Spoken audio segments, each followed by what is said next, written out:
Aujourd'hui en classe, on change de sujet. Monsieur Lal nous appelle, faut bien s'appliquer. Sur le tableau écrit, hérédité humaine. Bonjour à toutes et à tous. Ce matin, nous avons traité un autre exercice sur l'électrophorèse. Alors, d'abord, la différence entre cet exercice et l'exercice précédent, que cet exercice, il y a les électrophorèses, mais pas d'arbre généalogique. Pas un seul arbre généalogique.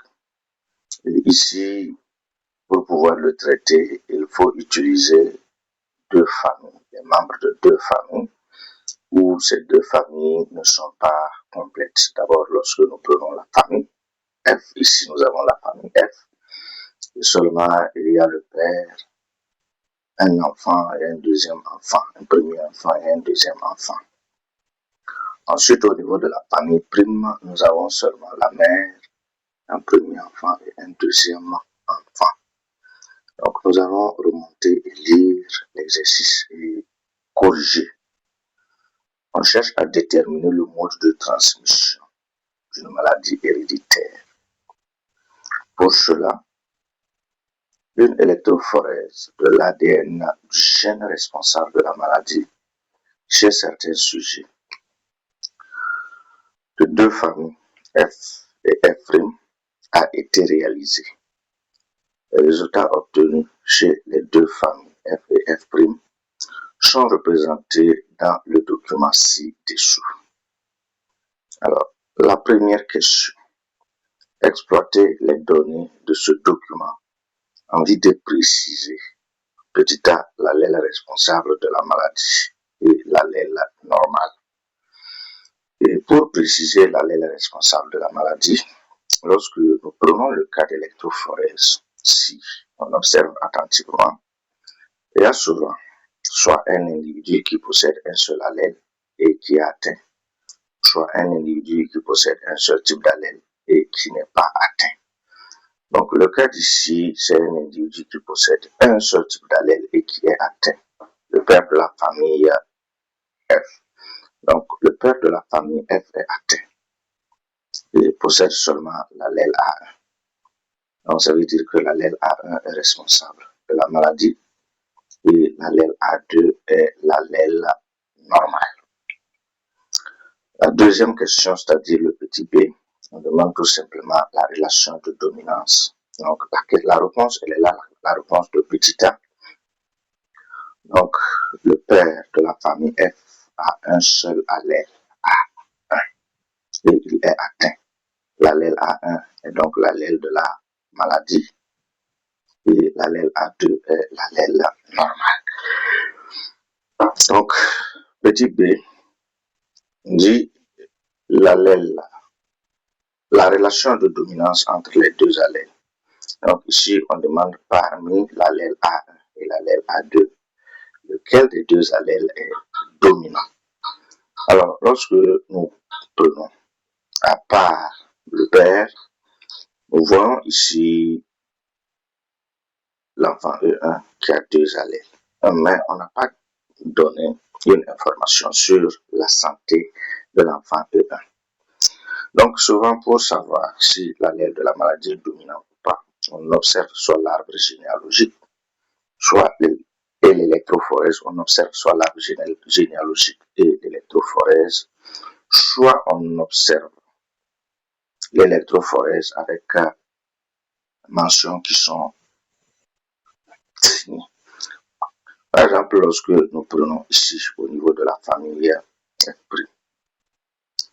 nous voyons que la mère est saine, mais elle possède les deux allèles. Elle a l'allèle A1 et l'allèle A2. Et si une personne est saine et possède les deux allèles, ça veut dire que l'allèle de la maladie est récessif. Au cas où la personne possède les deux allèles et est malade, ça veut dire que l'allèle de la maladie est dominant. Donc ici, la mère de la famille F' possède les deux allèles et est saine. Donc ça veut dire que l'allèle de la maladie est récessif. C. Et la réponse est là. Dans la famille F', la mère, il faut corriger, il faut qu'on corrige la mère là. La mère est saine et hétérozygote. Donc l'allèle de la maladie est récessif. Nous allons répondre à la question C. Gène est-il porté par un autosome ou un chromosome sexuel X? Avant d'arriver à la réponse, remontons un peu au niveau de notre électrophorèse. Et cette fois-ci, nous sommes contraints de revenir au niveau de la famille F. Au niveau de la famille F, nous avons l'enfant E2 qui est là. L'enfant E2 qui est ici. Et qu'est-ce que nous constatons avec cet enfant? Nous allons constater qu'il a, l'enfant a seulement, cet enfant a seulement A1. A2, autant pour moi. L'enfant E2 a l'allèle A2. Alors que son père a l'allèle A1. Donc, ça veut dire qu'il a reçu l'allèle A2 de sa mère. Et qu'est-ce que son père a donné? Pas constater, c'est comme si son papa n'avait rien donné. Non. Son papa a donné ce que le papa a donné, Y. Donc, ce qui fait que au niveau de A de là, ça n'apparaît pas. Ça veut dire que le gène de la maladie est porté par un chromosome sexuel X. Une fois qu'on observe l'arbre dans l'électrophorèse, on constate qu'il y a par exemple un enfant qui n'a pas reçu l'allèle de son père. Cela veut dire que c'est porté par un chromosome sexuel X et cet enfant est garçon. Donc ici, on dit si l'allèle de C, si l'allèle de la maladie était autosomal, le père de la famille F devrait avoir pour génotype A1. Dans ce cas, il aurait transmis l'allèle de la maladie à son enfant E2. L'enfant E2 ne possède que l'allèle A2. Le gène est donc porté par un autosome. Par un chromosome sexuel, autant pour moi. C'est pas un autosome, excusez. Donc c'est porté par un chromosome sexuel. Et la deuxième question nous demande quoi? Deuxième question dit décrire les génotypes des enfants E1, E1', E2, E2'. Alors lorsque nous prenons l'enfant E1, chez lui c'est bien visible, l'enfant E1 a les deux types d'allèles. Voilà, donc ça veut dire qu'on sait déjà que c'est porté par un chromosome sexuel X. Cela veut dire que E1 aura pour génotype XA1, XA2. Donc voilà le génotype de cet enfant XA1, XA2. Ensuite, on demande le génotype de E'1. E'1, le voici. Ici, on n'a pas donné l'électrophorèse de son père. Je pourrais que le père de E1' est l'allèle A1 ou A2. Bon, qu'il est l'allèle A1. Au cas où le père a l'allèle A1, donc c'est possible que cet enfant-là reçoive l'allèle A1 de sa mère, l'allèle A2 et A1 de son père aussi. Donc je dis bien, si le père a l'allèle A1, c'est possible que l'enfant qui est ici reçoive l'allèle A1 de sa mère et l'allèle A1 de son père. En ce moment, c'est une fille qui doit avoir XA1, XA1. Si ce n'est pas le cas, alors il aurait reçu l'allèle A1 de sa mère seulement. Et dans ce cas, il sera AX, XA1 et Y. Donc voilà, lui, c'est deux possibilités. La première possibilité, il peut être XA1Y, il peut être aussi XA1, XA1. Et s'il est XA1Y, ça veut dire que c'est un garçon. Et si c'est XA1, XA1 encore, ça veut dire que c'est une fille. XA1Y, c'est un garçon, XA1, c'est une fille. Donc, le génotype de l'enfant E2. E2, chez lui, c'est simple. On voit nettement, correctement qu'il a reçu seulement l'allèle. C'est vrai que le génotype de la maman n'est pas représenté, mais ici, c'est seulement l'allèle A2 de sa maman qu'il a reçu, puisque le père, au niveau du père, il n'y a pas l'allèle qui est disposé ici. Donc, ça veut dire que son génotype, c'est XA2Y. Donc, lui, c'est XA2Y que nous avons ici. Enfant E2. Et enfin, l'enfant E'2. E'2 dispose les deux. Ça veut dire que c'est XA1, XA2. Voilà ce qu'on peut dire sur cette question.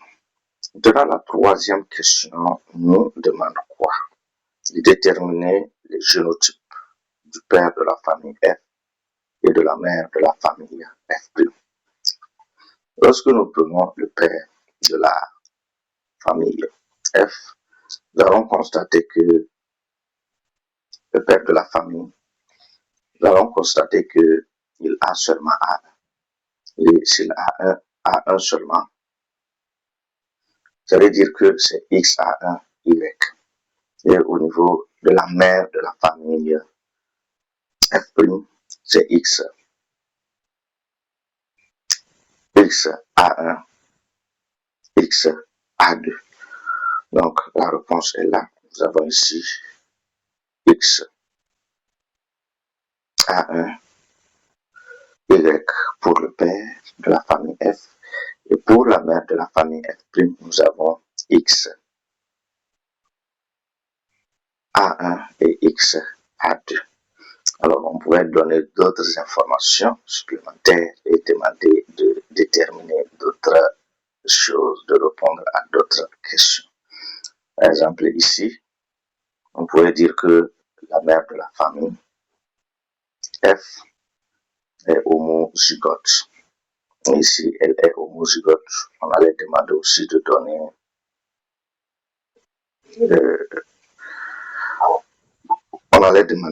aussi son génotype. Et là, si elle est homozygote, on est conscient que c'est elle qui a donné A2 à ses deux enfants. Si elle est homozygote, ça veut dire qu'elle doit être XA2. On pourrait dire aussi que la même mère est hétérozygote. Et au cas où elle est hétérozygote, ça veut dire que cette fois-ci, elle doit avoir XA1, XA2. Nous sommes à la fin de notre exercice. Donc, merci à tous et à toutes. Bonne journée et à la prochaine fois pour une autre vidéo. Peut-être toujours sur l'hérédité humaine ou encore sur un autre chapitre. Merci encore.